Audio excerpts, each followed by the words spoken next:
মুসলিম মোরা ঘুমিয়ে পড়েছি, বিবেকে জ্বলছে তালা,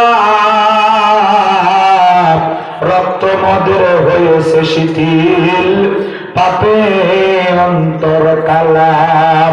আসছে পথে আধার নেমে, তাই বলে কি রইবি থমে। আসছে পথে আধার নেমে, তাই বলে কি রইবি থেমে।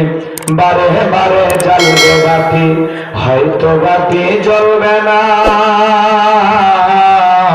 তাই বলে তো ভীরুর মতো বসে থাকলে চলবে না। মুসলিম আমি, সংগ্রামী আমি চিরনবীর, আল্লাহকে ছাড়া কাউকে মানি না, নারায়ে তাকবীর। মুসলিম যাবে কারবালাতে কঠিন শপথ পড়ে, সেই মুসলিম চিরোত্তম, তাই তো একত্রে শপথ নিলাম, আল্লাহ রাজ করব এবার চির শান্তি সুখের নীর। আল্লাহকে ছাড়া কাউকে করি না ভয়, নারায়ে তাকবীর। কইরে খালেদ কইরে ওমর, এসেছে নতুন বদর, কইরে খালেদ কইরে ওমর, এসেছে নতুন বদর। কথারে দেখি বিজয়ী তরুণ মুজাহিদ, আবারও কি গাইতে হবে ঘুম ভাঙানো গীত, আবারও কি গাইতে হবে ঘুম ভাঙানো গীত। লা ইলাহা ইল্লাল্লাহ, জোরে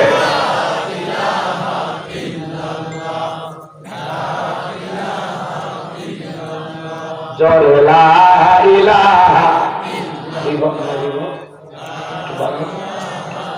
ইকো দেওয়ার দরকার নেই। লা ইলাহা ইল্লাল্লাহ, জোরে লা। ফুলের বুকে থাকলে মধু ভ্রমর যেমন আসে, কোরআনের জ্ঞান থাকলে বুকে সবাই ভালোবাসে। লা ইলাহা ইল্লাল্লাহ, জোরে লা। লা ইলাহা ইল্লাল্লাহু মুহাম্মাদুর রাসূলুল্লাহ। জবান সে একবার কে পড়ছি সাল্লাল্লাহু আলাইহি ওয়াসাল্লাম। বাংলাদেশের ঐতিহ্যবাহী নওগাঁ জেলার পত্নীতলা থানার অন্তর্গত ঐতিহাসিক দেবরদিঘি তাহফিজুল কোরআন নুরানী হাফিজিয়া মাদ্রাসা ও এতিমখানার উদ্যোগে আজকের এই ঐতিহাসিক তাফসীরুল কোরআন মাহফিলের সম্মানিত সুযোগ্য অনারেবল প্রেসিডেন্ট জনাব মোহাম্মদ তোফাজ্জল হোসেন তুহিন সাহেব, আল্লাহ পাক তার গোলামকে হায়াতে তৈয়বা সিয়াতে কুলিয়া দান করুন, সকলে বলেন আমিন। আজকের প্রোগ্রামের প্রধান অতিথি জনাব মোহাম্মদ মিজানুর রহমান সাহেব, আল্লাহ পাক তার গোলামকে হায়াতে তৈয়বা সিয়াতে কুলিয়া দান করুন, সকলে বলেন আমিন। আজকের প্রোগ্রামের বিশেষ অতিথিবৃন্দ, বরেণ্য অতিথিবৃন্দ, আলোচনায় ধন্য করেছেন হযরত মাওলানা মোহাম্মদ মুস্তাফিজুর রহমান সাহেব, কথা বলেছেন বিশিষ্ট তাফসীর কারক সুমধুর কণ্ঠস্বর হযরত মাওলানা মোহাম্মদ মাসুম বিল্লাহ নোমানী সাহেব, দামাত বারাকাতুহু আলিয়া। সকল আলোচকের আলোচনা আল্লাহ পাক দ্বীনের জন্য, ইসলামের জন্য, কোরআনের ময়দানের জন্য কবুল করুন, সকলে বলুন আমিন। মঞ্চে উপস্থিত সম্মানিত ওলামায়ে কেরাম, সামনে বসা পৃথিবীর সমতুল্য মুরব্বী বাবাজিরা, কলিজার টুকরা প্রান্তীয় যুবক ভাইরা, ছোট ছোট সোনামানিকেরা, পর্দার আড়ালের সম্মানিত বলা সরল আবেদা সালেহা মা ও বোনেরা, প্রশাসনের সম্মানিত পুলিশের ভাইরা, বিবির ভাইরা, জাতির বীরের প্রিয় সাংবাদিক বন্ধুগণ, বিভিন্ন রাজনৈতিক দলের সম্মানিত নেতা কর্মী ভাইরা, সবাইকে আরেকটি বার সালাম দিচ্ছি। আশা করছি সকলে সালামের জবাব জোরে শুনে দেবেন। আসসালামু আলাইকুম ওয়া রাহমাতুল্লাহি ওয়া বারাকাতুহু। আমরা শুকরিয়া আদায় করতেছি সেই মহান মনিবের দরবারে, আল্লাহ পাক সুবহানাহু ওয়া তাআলা অত্যন্ত দয়া করে, করুণা করে, মায়া করে, মহব্বত করে, ভালোবেসে, পছন্দ করে, অত্র এলাকা থেকে কোণে কোণে গুণান্বিত করে, যাচাই বাছাই করে, শুধুমাত্র কেবলমাত্র কোরআনুল কারীমের মহব্বতে আজকের মাহফিলে আসার বসার সুযোগ দান করলেন। সে মহান রবের দরবারে সিজদাবনত চিত্তে কালিমাতুশ শুকর আদায় করে পড়ছি আলহামদুলিল্লাহ।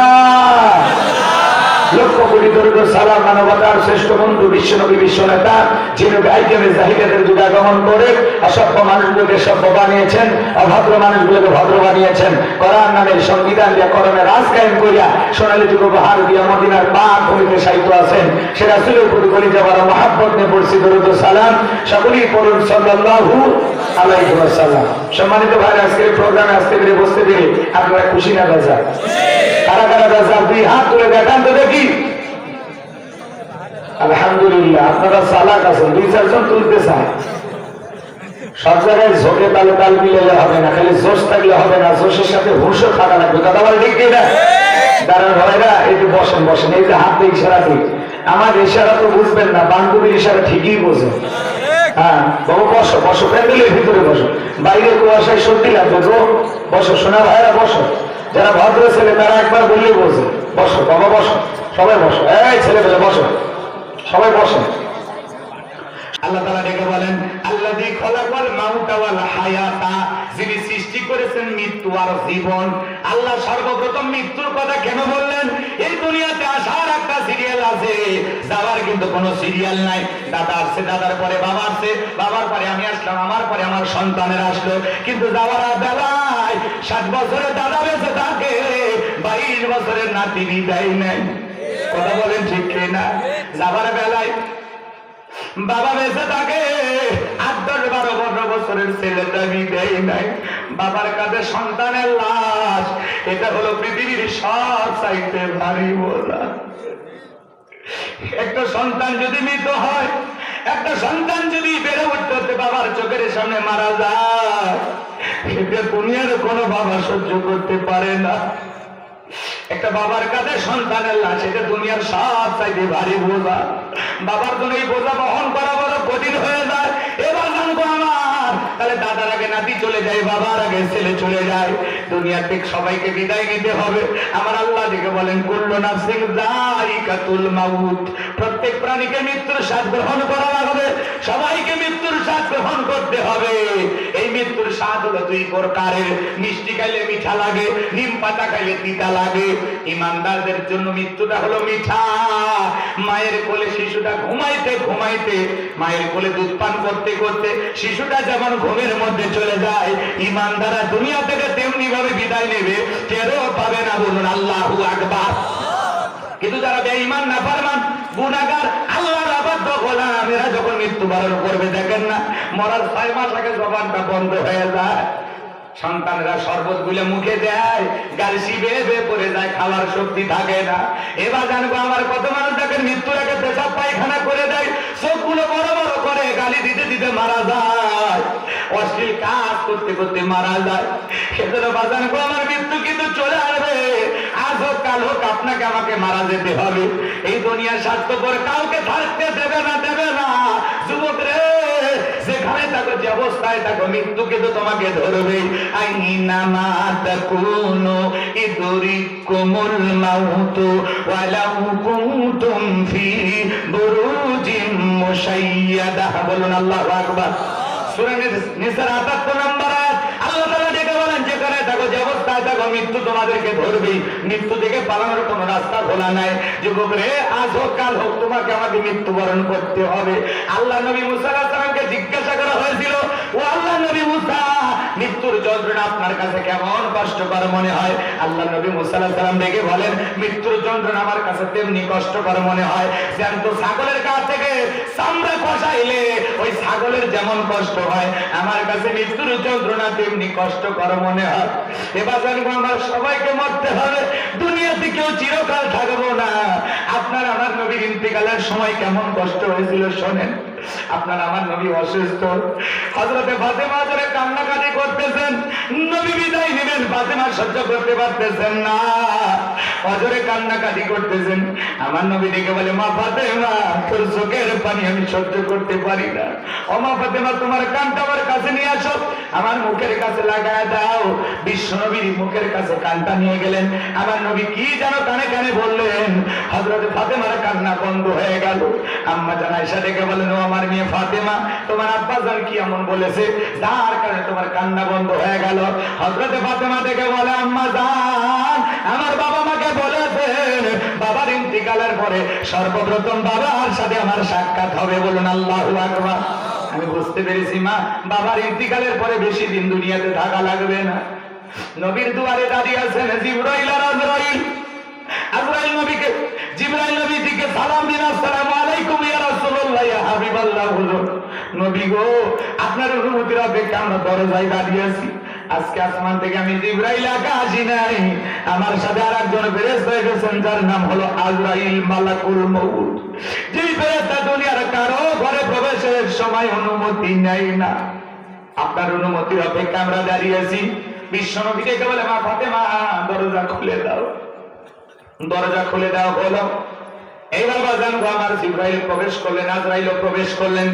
মালাকুল মউত বিশ্ব নবীকে সালাম দিলেন, আসসালামু আলাইকুম ইয়া রাসূলুল্লাহ ইয়া হাবিবাল্লাহ। হুজুর নবী গো, আপনি এখন কেমন আছেন? আমার নবী ডেকে বলে, আমি কিছুটা সুস্থ আছি। মালাকুল মউত ডেকে বলেন, নবী আমার আল্লাহ আমাকে বলেছেন, এ মালাকুল মউত, আমার বন্ধু যদি অনুমতি দেয় বন্ধুর জানটা প্রবেশ করবি, আর আমার বন্ধু যদি অনুমতি না দেয় রে মালাকুল মউত, এক সেকেন্ড দেরি করতে পারবি না। আমার বন্ধুর যতদিন মনে চায় আমার বন্ধু ততদিন দুনিয়াতে থাকবে, বলেন আল্লাহু আকবার। আমার নবী ডেকে বলে, মালাকুল মউত এরপরে আর কি কোনদিন আসবা না? ডেকে বলে, আমার আল্লাহ যেদিন বলবেন আবার সেদিন আসবো। আমার নবী ডেকে বলে, মালাকুল মউত রে, আর আসতে হবে না, আজকে তুমি এসেছো, তুমি তোমার দায়িত্ব পালন করতে পারো। আমার নবী যখন অনুমতি দিলেন বাজান গো আমার, মালাকুল মউত যখন বিশ্ব নবীর রূহটা বের করার জন্য নবীজির বুকের উপরে হাতটা রেখে দিয়েছেন, আমার নবী চোখের পানি ছেড়ে দিয়ে হাতটা দে, আর ডেকে বলে, মালাকুল মউত রে, তাড়াতাড়ি হাতটা নামায় নে, আমি মৃত্যুর যন্ত্রণা সহ্য করতে পারি না। আল্লাহু আকবার বলে। আমার নবী ডেকে বলে, মালাকুল মউত এই যদি হয় মৃত্যুর যন্ত্রণা, আমার উম্মতেরা কেমনে সহ্য করবে? মালাকুল মউত ডেকে বলেন, নবী আমার আল্লাহ আমাকে বারবার বলেছেন, মালাকুল মউত রে, আমার বন্ধুর সাথে যেন কোনো বেয়াদবি না হয়, আমার বন্ধুর জানটা বের করার সময় সতর্ক থাকবি। বিশ্বাস করেন গো নবী, দুনিয়ার সব চাইতে কম কষ্ট দিয়া আপনার রূহটা বের করার জন্য আমি চেষ্টা করতেছি। আমার নবী ডেকে বলে, মালাকুল মউত এই যদি হয় মৃত্যুর সব চাইতে কম যন্ত্রণা, আমার উম্মতেরা সহ্য করতে পারবে না, পারবে না রে মালাকুল মউত, মৃত্যুর এত কঠিন যন্ত্রণা আমি নবী সহ্য করতে পারতেছি না, আমার উম্মতেরা সহ্য করতে পারবে না। মৃত্যুর আগে উম্মতের কথা বলে না, এমন দয়ার নবী পাওয়াতে খুশি না গেলা। আমার নবী ডেকে বলে, মালাকুল মউত আমার কাছে তুমি ওয়াদা দাও, আমার উম্মতের রূহটা বের করার সময় কষ্ট দিবা না, জানটা প্রবেশ করার সময় কষ্ট দিবা না রে মালাকুল মউত। আমি নবীর কাছে তোমাকে ওয়াদা দিতে হবে। কেমন নবী পাইছি? মালাকুল মউত ডেকে বলে, নবী দুনিয়ার জমিনে যারা আপনার আদর্শ মেনে চলবে, আপনার দেখানো পথে যারা চলবে গো নবী, যারা নেককার হবে, মুমিন ইমানদার হবে, আমি কথা দিলাম গো নবী, তাদের রূহটা বের করার সময়, জানটা বের করার সময় আমি ইহসান করব, বলুন আল্লাহু আকবার। তাদেরকে কম কষ্ট দিয়ে মৃত্যুর ঘটনাটা ঘটাবো। এরপরে নবীজির দ্বিতীয়বার যখন অনুমতি দিলেন, মালাকুল মউত যখন দ্বিতীয়বারের জন্য বিশ্ব নবীর বুকের উপরে হাতটা রেখেছেন রূহটা বের করার জন্য, আমার নবী আবারও কেঁদে বলেন, মালাকুল মউত রে, হাতটা তাড়াতাড়ি নামায় নে, আমি নবী সহ্য করতে পারি না রে, পারি না, তাড়াতাড়ি হাতটা নামায় নাও। আমার নবী দেখে বলে, মালাকুল মউত আমার কাছে মনে হয় পাহাড় আমার বুকের উপরে চেপে ধরা হয়েছে। রাসূলুল্লাহর কাছে যদি মৃত্যুর যন্ত্রণা এমন কষ্টকর মনে হয়, ও নগর মুসলমানেরা, যুবক ভাইরা রে, তোমার আমার মৃত্যুর যন্ত্রণা কত কঠিন হবে, কত কষ্টকর হবে, তুমি কি একটু খেয়াল করেছো? সেই মৃত্যু আসার আগে প্রস্তুতি গ্রহণ করা লাগবে। লিয়াবলুয়াকুম আইয়ুকুম আহসানু আমালা। আমার আল্লাহ দেখে বলে, আমি পরীক্ষা করব তোমাদের মধ্যে কারা কারা নেক আমল করেছে, আমলের দিক দিয়ে কার আমল কত বেশি সুন্দর। আমার আল্লাহ পরীক্ষা করে দেখবেন কার আমল কত বেশি ভালো, কার আমল কত বেশি সুন্দর। যুবকরে তোদের পায়ে হাত অনুরোধ করে বলে যায়, দুনিয়াতে আর গুনাহ কইরো না রে যুবক, দুনিয়াতে আর গুনাহ করো না। অনেক গুনাহ করেছো, অনেক অন্যায় করেছো, তওবা করে ফিরে আসো রে যুবক। তোমাদের পায়ে হাতে অনুরোধের ভাষায় বলে যাই রে যুবক, এই দুনিয়া চিরকাল থাকার জায়গা না। বাল তুসিরুনাল হায়াতাদ দুনিয়া ওয়াল আখিরাতু খায়রুম ওয়া বাকা। আমার আল্লাহ দিকে বলে তোমরা দুনিয়ার জীবনকে প্রাধান্য দিচ্ছ, অথচ দুনিয়ার জিন্দেগিগুলো ক্ষণস্থায়ী, আখিরাতের জিন্দেগিগুলো চিরস্থায়ী। যেই জীবনের শুরু আছে শেষ নাই, যুবকরা সেই জিন্দেগির জন্য নেক আমল করে নিজেকে পরিবর্তন করার দরকার আছে না নাই? যুবকরা, তুমি যদি 7 দিনের জন্য কক্সবাজার যাও, তোমার একটা ব্যাগ রেডি করা থাকে, ওই ব্যাগের ভিতরে কাপড় থাকে, পেনিকার ডায়েরি থাকে, মোবাইল থাকে, চার্জার থাকে, কাপড় থাকে, অনেক কিছু দিয়ে একটা ব্যাগ সাজাও। সফর মাত্র 7 দিন, 7 দিনের সফরের জন্য প্রস্তুতির জন্য যদি একটা ব্যাগ লাগে, যুবক রে, এ যুবক, তুমি আমি যে পরকাল সফরে যাইতেছি, মনে করো একটা নেক আমলের ব্যাগ রেডি করার দরকার আছে না? যুবক রে, তাকায় দেখো, তুমি যে আল্লাহ তাআলার কাছে রওনা করেছো, পরকাল সফরে রওনা করেছো, আজকে যদি মৃত্যু হয় মালিকের কাছে কিয়ামতে কি জবাব দিবা? এমন কি আমল করেছো যে আমলের পাল্লায়, তোমার আমলের পাল্লায় নেকির ওজন ভারী হবে, জান্নাতে যাইবে এরকম কনফার্ম কোন আমল কি জিন্দেগিতে করেছো? তোমার কি মনে হয় যে আমলের বদলে তুমি জান্নাত পাইবা? এমন কোন আমল কি জীবনে করেছো রে যুবক? এই জন্য তোমাদেরকে বলে যাই রে যুবক, মৃত্যু আসার আগে একটু গভীর মনোযোগ দিয়ে শোনো। দেখো তো আমল নামার ব্যাগের ভিতরে নামাজ আছে কিনা, রোজা আছে কিনা, হজ আছে কিনা, যাকাত আছে কিনা, পিতা মাতার খেদমত করেছে কিনা, স্ত্রীর হক আদায় করেছে কিনা, দান করেছে কিনা। যুবক রে, আল্লাহর কাছে হিসাব দেওয়ার আগে 2 মিনিট বালিশে মাথা রেখে একটু হিসাব করো। তুমি যে অন্যায় করেছো, যে অপরাধ করেছো, এই অন্যায় অপরাধ গুলো মাফ হয়েছে কিনা? যুবক, তুমি যে নেক আমল করেছো, এই আমলের মাধ্যমে পরকালে বাঁচবা কিনা? মৃত্যু আসার আগে, আল্লাহর কাছে হিসাব দেওয়ার আগে, মালিক ইয়াউমিদ্দিন শেষ বিচার দিবস কায়েম হওয়ার আগে নিজের হিসাব নিজে করে কবরে যাওয়ার দরকার আছে না নাই? কারা কারা নেক আমল করে 5 ওয়াক্ত সালাত আদায় করে কবরে যাবেন? 2টা হাত তুলে আল্লাহকে দেখা। আল্লাহ আমাদের সবাইকে নেক আমল করার তৌফিক দান করুন। জোরে বলুন আমিন। আরো জোরে বলুন আমিন। নেক আমল করবেন তো ইনশাআল্লাহ, 5 ওয়াক্ত নামাজ পড়বেন তো ইনশাআল্লাহ, আল্লাহ কবুল করেন। জোরে বলুন আমিন। যুবক, দুনিয়া ক্ষণিকে, চিরকাল কেউ থাকতে পারবে না। চোখটা বন্ধ হয়ে গেলে দুনিয়ার সব মানুষ পর হয়ে যাবে। এই দুনিয়াতে থাকতে পারবা না। দুনিয়াতে যা কিছু আমোদ প্রমোদ করো, যতই রং তামাশা করো, থাকতে পারবা না। হঠাৎ করে মৃত্যু চলে আসবে। কথা বলেন ঠিক কিনা? এই জন্য কবরে যাওয়ার আগে নেক আমল করার দরকার আছে না নাই? এ যুবক, যৌবনের পাওয়ারে গুনাহ করতেছো, একদিন যৌবন থাকবে না। এই সোনার যৌবন, রঙের যৌবন একদিন জং ধরে শেষ হয়ে যাবে। এই কাঁচাদারি একদিন সাদা হয়ে যাবে, টাইট চামড়া একদিন ঢিল হয়ে যাবে। কথা বলেন ঠিক কিনা? কষ্ট হয়, যেতে হবে না। কবরের কথা শুনে অনেকে ভয়ে পালাচ্ছে, হুজুর মনে এখনই জানাজা করে রাখবে। কি হয় মৃত্যুর কথা, কবরের কথা, এ ভাই কি নিয়ে রওনা করছে? যে মাথা সোজা করে যে রওনা দিলেন, সোজা করে বাড়ি পর্যন্ত যেতে পারবেন? কথা কয় না? ভালো কথা, ভালো লাগে না। এতক্ষণ ঘটনা বললেন, কি মজা লাগলো। একটু মৃত্যুর কথা বলতেছি, ভয় ঢুকানোর চেষ্টা করতেছি, ডরে দৌড়েতেছি। কয় হুজুর এখন মাইবেন না, এখনো মেলা কাজ বাকি আছে। যুবক যখন মসজিদের মধ্যে ডাকা হয়, এ যুবক মসজিদে আসো। কই কেমন যুবক হইলাম, একটু পড়েই যায়। এ যুবক মসজিদে আসো। কই বিয়েটা করি। ডাকবো, এ যুবক মসজিদে আসো। কই এই মাত্র বিয়ে করলাম, হাতের মেহেদি রঙই শুকাই যায়, কয়েকদিন যাক। এ যুবক মসজিদে আসো। কই তুই একটা বাচ্চা কাচ্চা হোক। কথা কয় না? এরপরে বাচ্চা কাচ্চা হয়ে গেলে বাচ্চা কাচ্চা নিয়ে যে টেনশন, এরা একটু বড় হোক। এরপরে মসজিদে ডাকলো, এই বাচ্চারা বড় হয়ে গেছে, একটু বিয়ে দিই। এই যে লম্বা চিন্তা ভাবনা, এই দীর্ঘ সময় হায়াত কামনা করতেছেন, এতদিন যে বাঁচবেন গ্যারান্টি আছে? তোমার মতো যুবক এসএসসি পরীক্ষা দিয়েছে, আগামীকালকে রেজাল্টটা বের হবে, আগের দিনে মারা গেছে। কথা বলে না কেন? এমন লোক আছে চাকরি হয়ে গেছে, চাকরি পাইছে, চাকরিতে জয়েন করার আগে মারা গেছে। কথা বলে না?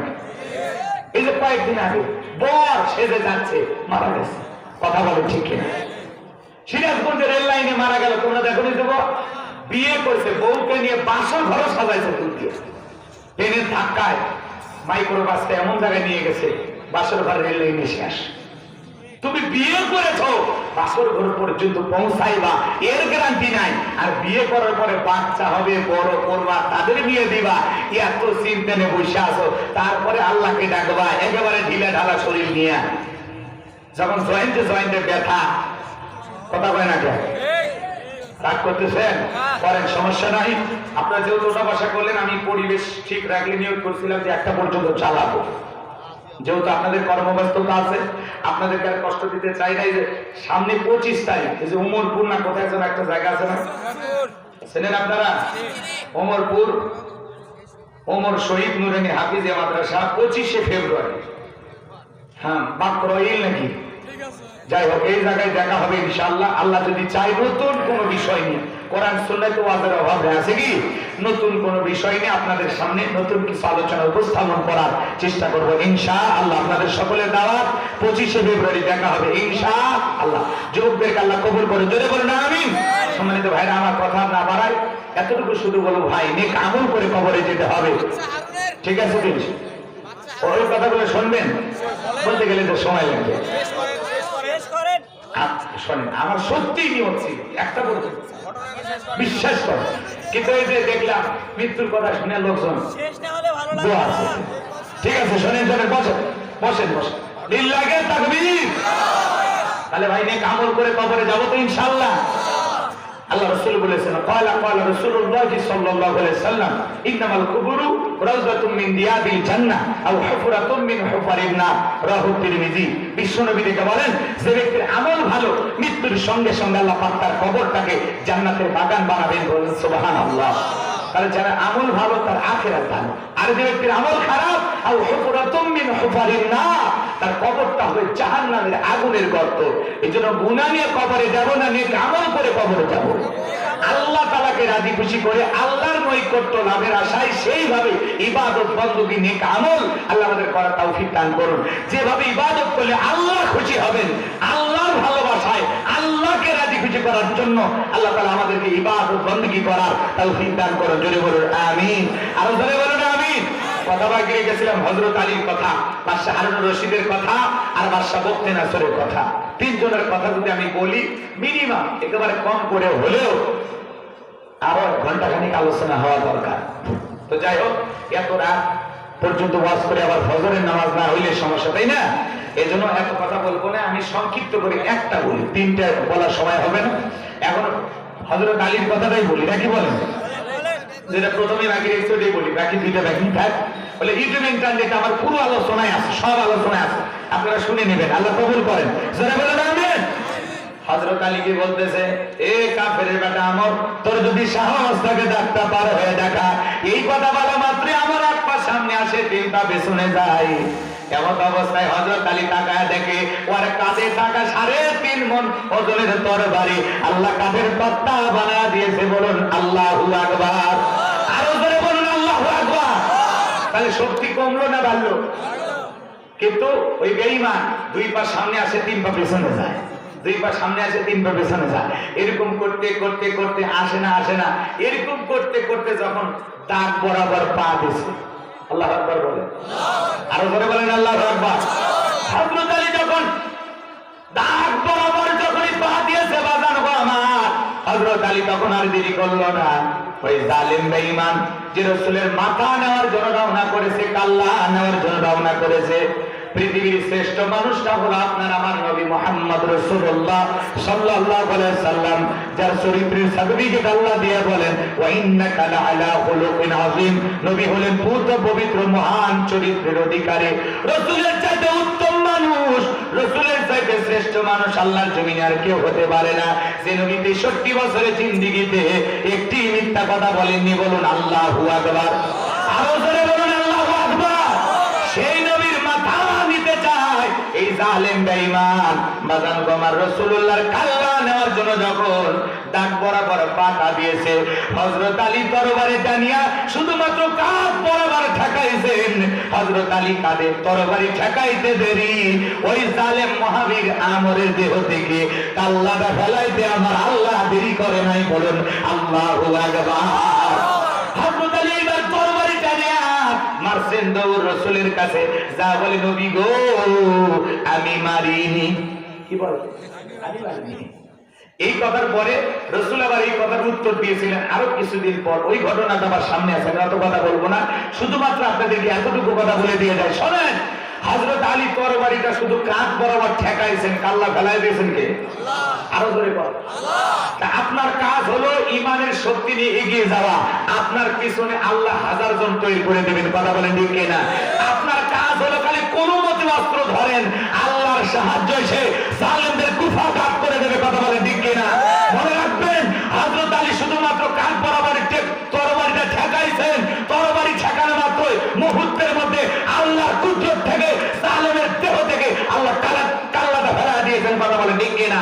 এজন্য আমার আল্লাহ ডেকে বলে, আমার নাম আল্লাহ, যারা দিতে চায় আমি এবং আমার রাসূলের সাথে পাল্লা আমি রাখতে চাই না তাদের ঘরে কাল্লা। চিৎকার মেরে বলুন সুবহানাল্লাহ। আমার সাথে দরুদ ইব্রাহিম পড়ুন, আল্লাহুম্মা সাল্লি আলা মুহাম্মদ ওয়া আলা মুহাম্মদ কামা সাল্লাইতা আলা ইব্রাহিম ওয়া আলা আলি ইব্রাহিম ইন্নাকা হামিদুম মাজিদ। আল্লাহুম্মা বারিক আলা মুহাম্মদ ওয়া আলা মুহাম্মদ কামা বারাকতা আলা ইব্রাহিম ওয়া আলা আলি ইব্রাহিম ইন্নাকা হামিদুম মাজিদ। হ্যাঁ, اللهم آمين.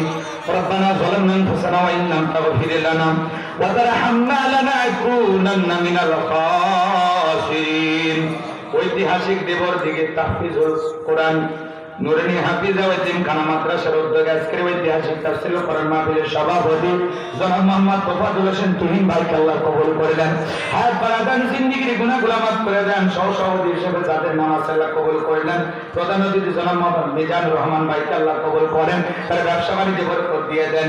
রব্বুল আলামিন আজকের মাহফিলে বিশেষ অতিথি হিসেবে যাদের নাম আছে কবুল করে নেন, বর্ণ অতিথি হিসেবে যাদের নাম কবুল আছে কবুল করে নেন।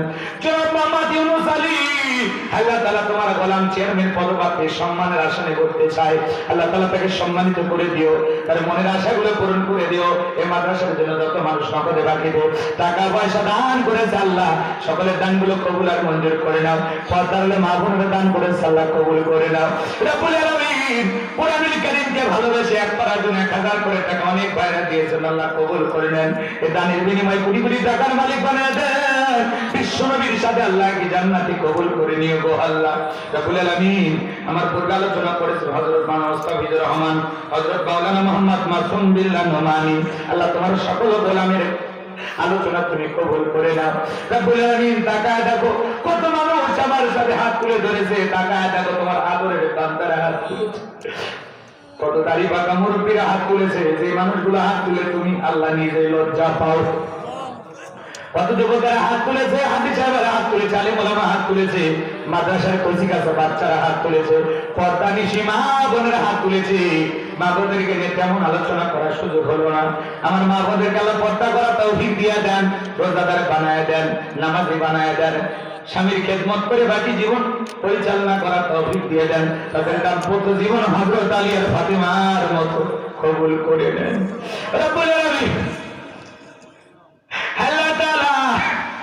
আজকের মাহফিলে যত মানুষ দান করেছে আল্লাহ সকলের দানগুলো কবুল আর মঞ্জুর করে নাও। এই মাদ্রাসার উস্তাদ ছাত্রদের কবুল করো আল্লাহ তাআলা। মাদ্রাসার মসজিদের কাজ চলতেছে, আল্লাহ তোমার গাইবি খাজনা করার ব্যবস্থা করে দাও, সুন্দরভাবে একটা মাদ্রাসা মসজিদ নির্মাণ করার তৌফিক দিয়ে দাও। এলাকাবাসীকে প্রাণ ভরে মাদ্রাসার জন্য মসজিদের জন্য দান করার তৌফিক দিয়ে দেন। রব্বুল আলামিন আমরা যারা হাত তুলে ধরেছি অনেকের মা নাই বাবা নাই, এতিম বানায় কবরে চলে গেছে, জনম দুঃখিনী মায়ের কথাকে বলা যায়, আদরের বাবার কথাকে বলা যায়, যে মা 10 মাস 10 দিন গর্ভে ঠাই দিয়েছে, প্রসবের যাতনা সহ্য করেছে, 2-2.5 বছর বুকের তার দুধ পান করাইছে, যে মা নিজে না খাইয়া আমাদের মুখে খাবার তুলে দিয়েছে আল্লাহ, ওই জনম দুঃখিনী মায়ের কবরে আর সত্যকে পৌঁছা দাও, মায়ের কবর জান্নাতের বাগান বানায় দাও। বাড়িতে যাওয়ার পরে কত মানুষকে দেখি মার মতো ভালোবাসার মতো কেউ নাই, যে মা মুখের দিকে তাকায় বলতো সোনা বাবা খাইছো নাকি, মুখটা কেন জানি শুকনা শুকনা লাগে। মায়ের মতো ভালোবেসে এমন ডাকার কেউ তো দেয় না, মায়ের মতো নিঃস্বার্থ ভালোবাসা দেবার মতো বন্ধু দুনিয়াতে নাই। বিবি ভালোবাসে স্বার্থের কারণে, সন্তান ভালোবাসে স্বার্থের কারণে, কিন্তু মা বাবা ভালোবাসে নিঃস্বার্থ ভাবে। বাবা মাথার গান পায়ে ফেলে রিক্সা গান চালাইয়া, মাথার গান পায়ে ফেলে ব্যবসা বাণিজ্য করে চাকরি কইরা আজকে বাবা